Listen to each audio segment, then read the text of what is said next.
वर्णिवेश्रमणीय दर्शनं मन्दहाचरुचिराननं भुजं पूजितं सुरनरोत्तमैर्मुदा धर्मनन्दनमहं विचिन्तये। बोलो स्वामीनारायण भगवाननी जय। कथा प्रसंगने विषे हरिभक्तोना लक्षणों आव्या। विशेष कई न कहता सत्संग में भगवान स्वामीनारायण प्रथम आव्या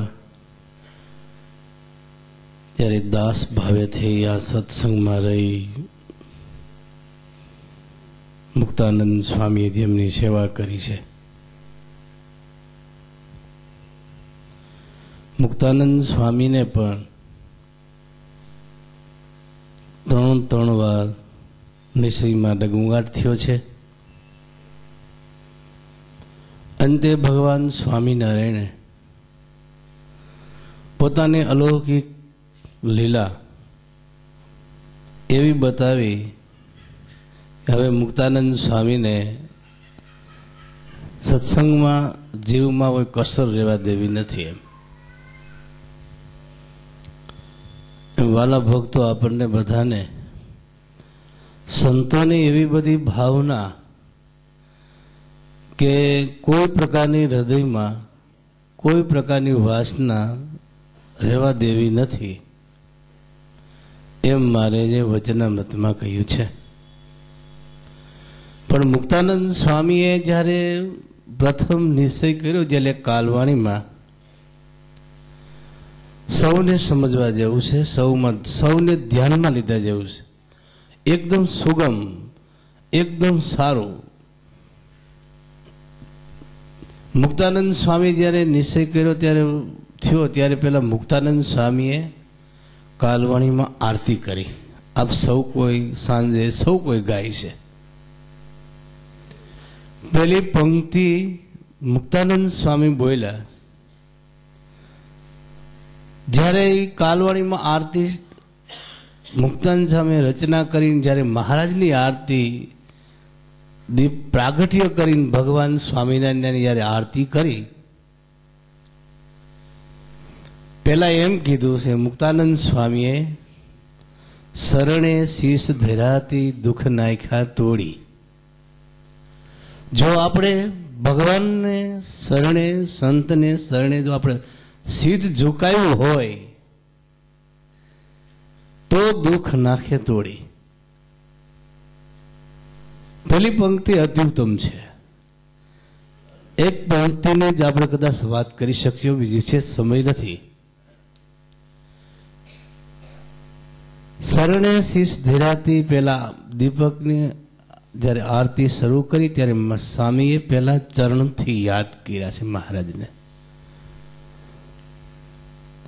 तेदीथी शरणानंदने ज वधारे पूजाओ बधी थाय छे। शरणे शीश धराती दुख नाख्या तोड़ी आ पंक्ति जो तमे जे भगवान ने शरणे थया एना एक एक ना दुख नाश करी दीधा। अजामेले नारद जी ने शरणे थया डूंगर जेवा पाप ए पण नाश थई गया। આપણે વિશેષ જો એક ભગવાન સ્વામિનારાયણ સારંગપુર માં બિરાજમાન હતા। महाराज लांबा पग करीने शरणाविंद करीने महाराज बैठा था ढोलिया ऊपर। मानवानंद स्वामी आया।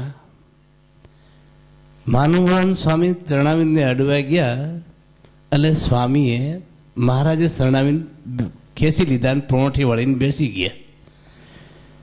महाराज के मानवानंद स्वामी के महाराज आम केम आ कई प्रकार की गलती हमारी कई हमारी भूल से महाराज क्यों आ तमारा माटे अमे आ भेख लीधो आ मूंड मूंडाव्या आ वैरागीओना मार खाई आ टायर्ड तड़को सहन करी છતાં તમે આટલું પણ અમારું ચરણાવીને ખેંચી લીધું, એટલું અમારું રાજીપો નહીં મહારાજ.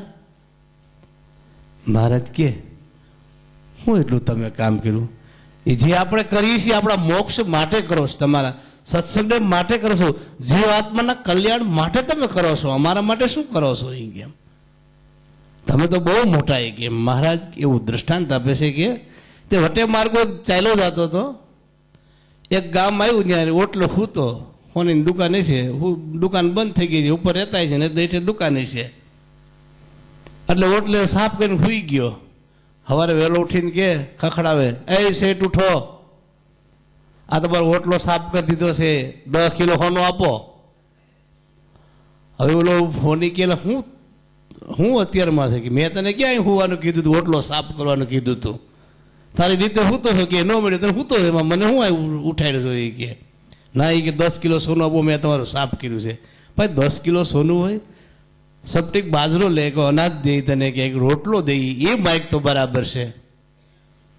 આ કોણ કહે છે? ભગવાન સ્વામિનારાયણ કહે છે કે માનુભાવાનંદ સ્વામીને કે તું આટલું માઇક છું? એમ મહારાજ માનુભાવાનંદ સ્વામી ઓલા મોટે માર્ગ કહે છે તો કાંઈ નહીં કે આ ચાલ્યા.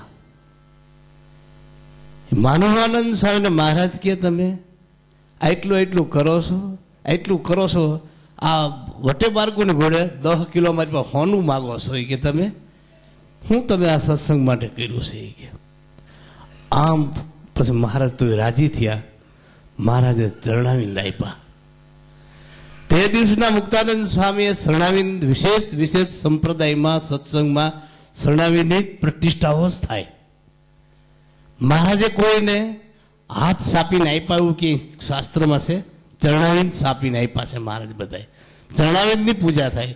ગમે એવું મહારાજે ચરિત્ર કર્યું હોય, ત્યાં કોઈ ઓટો કરે તો જે ચરણાવીન પધરાવે છે ને. આ જોયું મહારાજ મુક્તાનંદ સ્વામીની પહેલી પંક્તિ, શરણે શીશ ધરાતી દુઃખ નાખ્યા તોડી.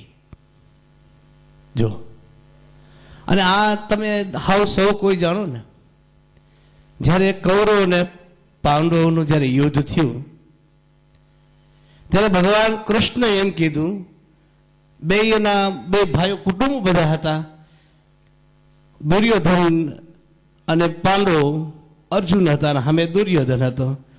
અર્જુન કે ભગવાન એમ કે હું તો બેના પક્ષમાં રહીશ, આપણે કોઈનું કાંઈ નહીં, કે જે પેલો આવી જાય એના પક્ષમાં આપણે રહેવું. એ કે અર્જુન દુર્યોધનને ખબર પડી ગઈ એટલે દુર્યોધન વહેલો ઉઠીને ભગવાનના મસ્તક પાસે આવીને બેસી ગયો. પછી મોડો અર્જુન આવ્યા. અર્જુન મહારાજ પરમાત્મા પહોંચ્યા હતા દ્વારકાધીશ, એના ચરણ પાસે ઉભા રહી ગયા. કૃષ્ણ પરમાત્મા એકદમ જાગી ગયા ને એટલે બરાબર સામું જોયું, બરાબર અર્જુન દેખાણા. અર્જુન આવી ગયા તમે? સારું, તમારા પક્ષમાં. તો દુર્યોધન તાળી ગયો, એ હું તો વહેલો આવીને બેસી ગયો છું. ભગવાન તું મારે માથે બેઠો છો, તું મારા મોઢા પાસે અમારા ચરણાવીને પકડીને બેઠો છે. એ કે ન્યાય ચરણાવીને કાયમ આવ્યા. ભગવાને કીધું બે ના પક્ષમાં છું. કે દુર્યોધન કે કાંઈ નહીં, કે તમારું મારે ક્યાં જરૂર છે, કે તો કામ પરમાત્મા કે મારું તને લશ્કર હું આપીશ.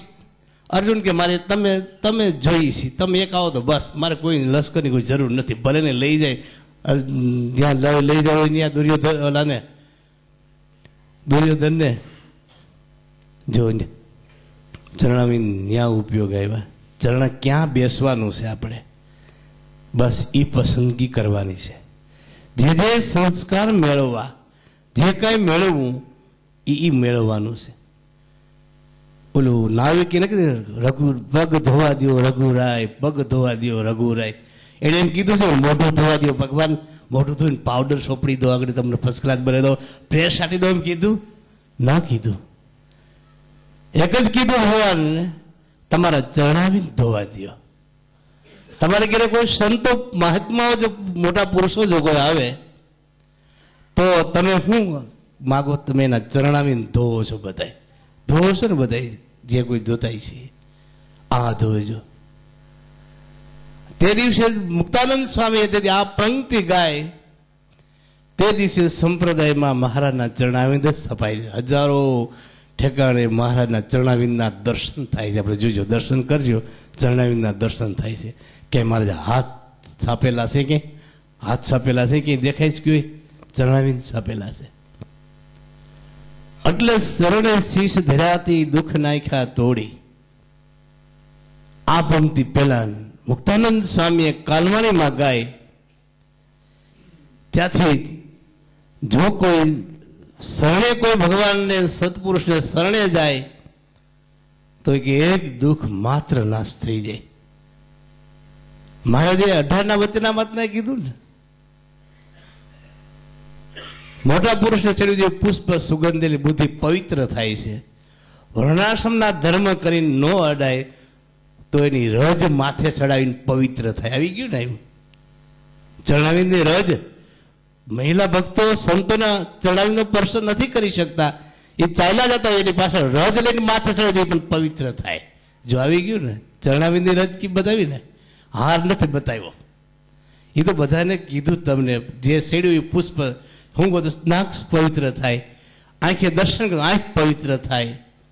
પણ ચરણાવિંદથી જે કોઈ પ્રાપ્તિ મેળવી હોય એ કોઈ શરણે થાવ પતી ગયું. નાનું બાળક છે, હાવ ઊભું થઈ શકે એમ નથી, પણ પેલા એના માતાને કે પેલા પિતાના એના પગ પકડે છે.